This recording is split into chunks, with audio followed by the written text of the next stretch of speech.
அனைவருக்கும் வணக்கம். நான் உங்கள் தோழி சுதாஸ்ரீ. நம்ம சுதாஸ்ரீ ஸ்டோரி பாக்ஸ் சேனலில் தொடர்ந்து மகாபாரதம் கதைகளாக பார்த்துக்கிட்டு வர்றாங்க.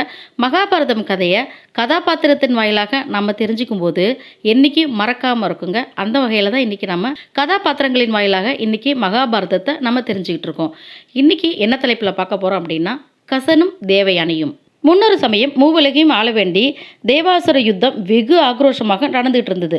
தேவர்களுக்கு பிரகஸ்பதியும் அசுரர்களுக்கு சுக்கராச்சாரியும் நடைபெற்ற இந்த யுத்தத்தில் பக்கபலமாக இருந்தாங்க. யுத்தத்தில் மரணமடைஞ்ச அசுரர்களை சஞ்சீவினி வித்தையை கொண்டு சுக்கராச்சாரியார் பிழைத்தழ செஞ்சார்.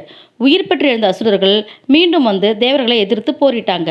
சுக்கராச்சாரி இறந்தோரை பிழைக்க வைத்த சஞ்சீவினி வித்தை பிரகஸ்பதிக்கு தெரியாததுனால அவருக்கு தேவர்களை உயிர் பெற்று எழ செய்ய தெரியல. இதனால தேவர்கள் பெரும் துயரத்தில் இருந்தாங்க. தேவர்கள் எல்லாரும் பிரகஸ்பதியின் மகனான கசன் அப்படிங்கிறவர்கிட்ட போய், கசனே, எங்களுக்கு நீ ஒரு உபாயம் செய்யணும். இளம் வயதும் அழகும் உடைய நீ சுக்கராச்சாரியரிடம் போய் அவருக்கு பணிவிடை செஞ்சு அவரது நம்பிக்கையை பெற்று அவர்கிட்ட இருந்து சஞ்சீவினி வித்தியை கற்றுக்கிட்டு வரணும் அப்படின்னு வேண்டுனாங்க. இதற்கு கசனும் சம்மதிச்சு அசுரகுலத்து குருவான சுக்கராச்சாரியார்கிட்ட போனார். அந்த சமயத்தில் அசுரகுல வேந்தனான விருஷபர்வனின் நகரத்தில் சுக்கராச்சாரியார் வாழ்ந்து வந்தார். அவர் வீட்டுக்கு போய் கசன் அவரை பணிந்து வணங்கி, தவத்தில் சிறந்தவரே, அங்கிரச ரிஷியின் பேரனான நான் பிரகஸ்பதியின் மகன். என் பெயர் கசன். தாங்கள் என்னை சீடனாக ஏற்றுக்கணும் அப்படின்னு நான் வேண்டி விரும்பி கேட்டுக்கிறேன். நான் உங்களுக்கு கீழே பரிபூர்ண பிரம்மச்சரிய பணிவிடை செஞ்சு வருவேன் அப்படின்னு வேண்டினார்.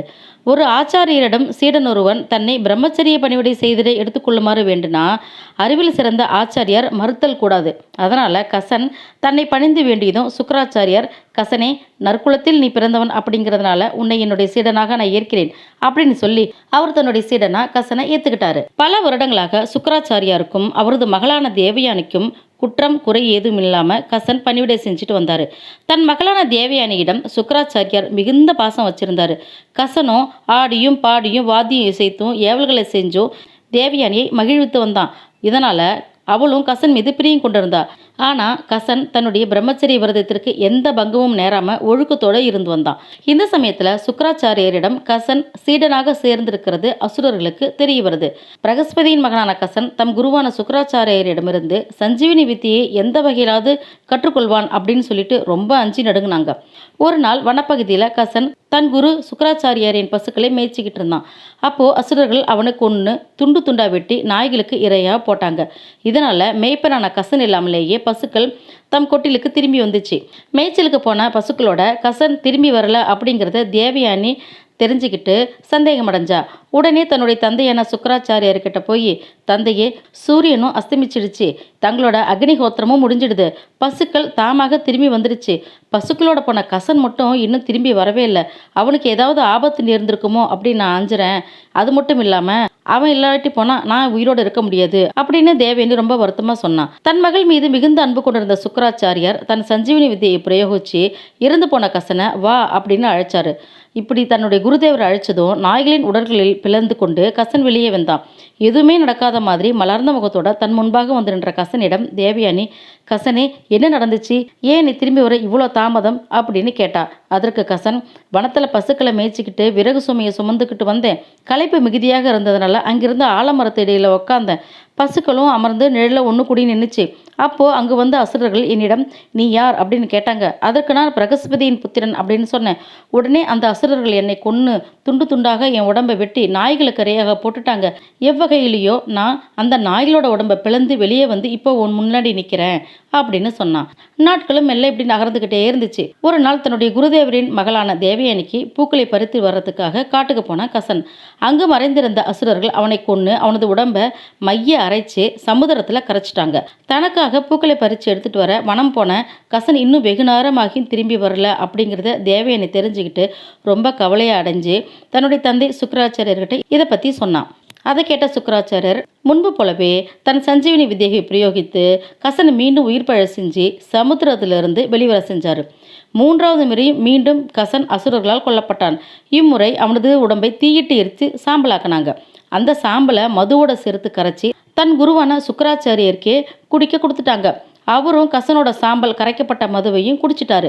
மேய்ச்சலுக்கு போன பசுக்கள் இந்த முறையும் மேய்ப்பனான கசன் இல்லாமல் திரும்பி கொட்டிலுக்கு தானா வந்துச்சு. இதை பார்த்த உடனே தேவயானிக்கு மறுபடியும் சந்தேகம் வந்துருச்சு. கசன் வரவே இல்லையே அப்படின்னு சொல்லிட்டு மறுபடியும் சுக்கராச்சாரியர்கிட்ட போய் முறையிட்டா. அது கேட்ட சுக்கராச்சாரியார், மகளே, நான் எத்தனை முறை கசனை பிழைக்க வைத்தாலும் அத்தனை முறையும் அசுரர்கள் அவனை கொண்டுட தான் செய்வாங்க. அறிவுப்படுத்தி நீ எந்த காரணத்தால் ஒருவன் மரணம் அடைந்தாலும் அது பொருட்டு துக்கம் கொள்வது சரியில்லை. இதற்காக நீ ஏன் வருந்துற? இப்பூவுலகே நீ என் மகள் என்பதால் உன்னை வணங்குகிறது. அதனால் நீ எந்த காரணம் கொண்டும் விசனம் கொள்ளலாகாது அப்படின்னு சொன்னாரு. சுக்கராச்சாரியர் இப்படி சொன்னதும் கசன் மீது கொண்ட அன்பால் தேவயானி சமாதானம் அடையல. தந்தையே, கசன் அங்கீரச ரிஷியின் பேரன், பிரகஸ்பதியின் புதல்வன். பிரம்மச்சாரியான கசன் தவத்தையே தனமாக கொண்டவன். வேலைகளில் தன்னுடைய திறமையை வெளிப்படுத்தும் நல்ல ஒழுக்கமானவன். அவன் கொல்லப்பட்டான். அவன் இல்லாது நான் உயிர் வாழ மாட்டேன். அவன் மாண்டதைப் போலே நானும் உயிர் திருப்பேன் அப்படின்னு சொல்லிட்டு உபவாசம் மேற்கொண்டா. தன் மகளோட வருத்தத்தை அறிஞ்ச சுக்கராச்சாரியார் அசுரர்கள் மீது கடுங்கோப கொண்டார். பிரம்மகத்தி செய்யும் அசுரகுலத்தோருக்கு இனி நன்மை அளித்திராது அப்படின்னு முடிவு செஞ்சு தனக்கு தெரிந்த சஞ்சீவனி வித்தையை மறுபடியும் பிரயோகித்து உயிர் தெழ செஞ்சாரு. உயிர் பெற்றிருந்த கசன், குருதேவரே, என்னை அனுகிரகித்தருள்வீர் அப்படின்னு சொல்லி சுக்கராச்சாரியாரோட வயிற்றிலிருந்து சொன்னான்.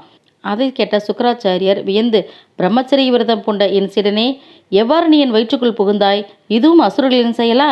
இன்னொடி நான் அசுரகுலத்தை அழித்து தேவர்களிடம் செல்வேன், சொல்வாயாக அப்படின்னு சொல்லி தன்னுள்ள எழுந்த கோபத்தை அடக்க மாட்டாம சொன்னாரு. கசனும் அவரோட வயிற்றில் இருந்தவர் நடந்த எல்லாத்தையும் விளக்கி சொன்னாரு. கசன் சொன்னதை கேட்ட சுக்கராச்சாரியார் தன் மகள் தேவயானியிடம், மகளே, இப்போ கசன் உயிரோடு பிழைத்திட வேண்டும் அப்படின்னா அவன் என் வயிற்றிலிருந்து பிளந்து வெளியே வரணும். அப்படி அவன் வெளியே வந்தால் நான் இறந்து போவேன். இப்போ நான் உயிரோடு இருக்கிறத விரும்புறியா அல்லது கசன் உயிரோட வெளியே வர விரும்புறியா அப்படின்னு கேட்டாரு. தன் தந்தை இப்படி சொன்ன உடனே அதிர்ந்த தேவயானி, ஐயோ, இது என்ன கொடுமை! கசன் இல்லாவிட்டால் அவனால் உண்டாகும் துக்கமே என்னை எரித்திடும். தந்தையே, நீங்களும் இறந்தால் என்னால் உயிர் வாழ முடியாது. எப்படி என்னாலும் என்னுடைய இறப்பு நிச்சயம் அப்படின்னு புலம்பி அழுதா. நிலைமை உணர்ந்த சுக்கராச்சாரியார், பிரகஸ்பதியின் புதல்வனே, நீ காரிய சித்தி பெற்றாய். நான் என்னோட மகளுக்காக உன்னை என் வயிற்றிலிருந்து பிழைத்திருந்து வர செய்கிறேன். அதனால் நான் உயிர் திறப்பேன். நானும் இறக்கக்கூடாது. இதற்கு ஒரே வழி, எனக்கு தெரிஞ்ச சஞ்சீவனி விதியை உனக்கு நான் கற்றுத்தரேன். என் வயிற்றில் இருந்தபடியே அந்த உபதேசத்தை நீ கற்றுக்கோ. அந்த சஞ்சீவ விதியை உபயோகப்படுத்தி நீ என்னை உயிர் பிழை செஞ்சிடு அப்படின்னு சொன்னார்.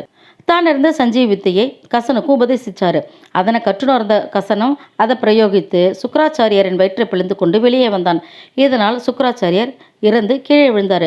உடனே கசன் தன் குருதேவர் தனக்கு உபதேசித்தருளிய சஞ்சீவினி வித்தியை பிரயோகித்து அவரை பிழைத்தெழ செஞ்சார். இதனை கண்டு தேவயானி மிகவும் மகிழ்ச்சியடைந்தா. அப்போ கசன் தன் குருவான சுக்கராச்சாரியரை பணிந்து, வித்தை இல்லாதவனுக்கு வித்தையை உபதேசித்தருளிய குருவே தந்தையாவார். அது மட்டும் இல்லாமல் நான் உங்கள் வயிற்றிலிருந்து வெளியே வந்ததுனால நீங்கள் தான் எனக்கும் தாயும் ஆனீங்க அப்படின்னு சொல்லி தன் குருதேவரை பணிஞ்சு வணங்கினார்.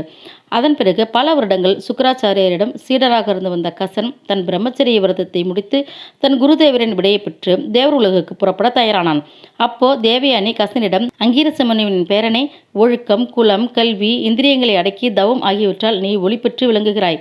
நீ பிரம்மச்சரிய நியமம் தவறாது இருந்த காலத்தில் நான் எவ்வாறு நடந்து கொண்டேனோ அவ்வாறு நீயும் இப்போது என்னிடம் அன்பு பாராட்டணும். உன் தந்தை பிரகஸ்பதி என்னால் பூஜிக்கத்தக்கவர். அதனால நீ சாஸ்திரப்படி என்னை மணந்திடுவாய் அப்படின்னு சொல்லி வணங்கினான். தேவயானி சொன்னதை கேட்ட உடனே கசன், மாசற்ற பெண்ணே, என் குருதேவரின் புதல்வினி, தர்ம நெறிப்படி என்னால் பூஜிக்கத்தக்கவள் நீ. அது மட்டும் இல்லாமல் உன் தந்தை சுக்கராச்சாரியன் வயிற்றிலிருந்து வெளிவந்து நான் உயிர் பெற்றதுனால உனக்கு நான் சகோதரன் தான் ஆவேன். சகோதரியான நீ என்னை மணந்திட ஆசை கொள்ளக்கூடாது அப்படின்னு உறுதியாக மறுத்துட்டான். பிரகஸ்பதி புத்திரனே, நீ ஒரு காலம் என் தந்தை சுக்கராச்சாரியரின் புதல்வனாக முடியாது. உன் மீது கொண்ட காதலால் பலமுறை உன்னை பிழைத்தெழ செய்ய முயன்றேன். குற்றம் ஏதும் செய்யாதவளான என்னை நீ கைவிடக்கூடாது அப்படின்னு பலவாறாக சொல்லி ரொம்ப கவலைப்பட்டான். உடனே கசன், குருபுத்திரியே, தகாத காரியத்தை செய்திட நீ என்னை ஏவ வேண்டாம். என் மீது வீண் கோபம் கொண்ட பெண்ணே, நான் உனக்கு சகோதரன். நீ சுபம் கூறி என்னை அனுப்பி வச்சிடு. எப்போதும் போல தவறு எதுவும் இல்லாமல் குருதேவருக்கு நீ பணிவிடைகளை செய்து வருவாயாக அப்படின்னு தேவயானி கிட்ட வேண்டுதலை மறுத்து தேவர்களுக்கு நோக்கி பயணமாயிட்டாரு. இந்த மகாபாரத கதையில் கசனும் தேவயானியும் பற்றி நாம் தெரிஞ்சுக்கிட்டோம். அடுத்த வீடியோவில் தேவயானியோட திருமணத்தை பற்றி நாம் தெரிஞ்சுக்கலாம். என்ன ஃப்ரெண்ட்ஸ், உங்களுக்கு இந்த கசனும் தேவயானி கதை வாசிப்பு பிடிச்சிருந்துச்சுன்னா சுதாஸ்ரீ ஸ்டோரி பாக்ஸ்க்கு சப்ஸ்கிரைப் பண்ணுங்கள். வாழ்க தமிழ், வளர்க மனிதநேயம். நன்றி, வணக்கம்.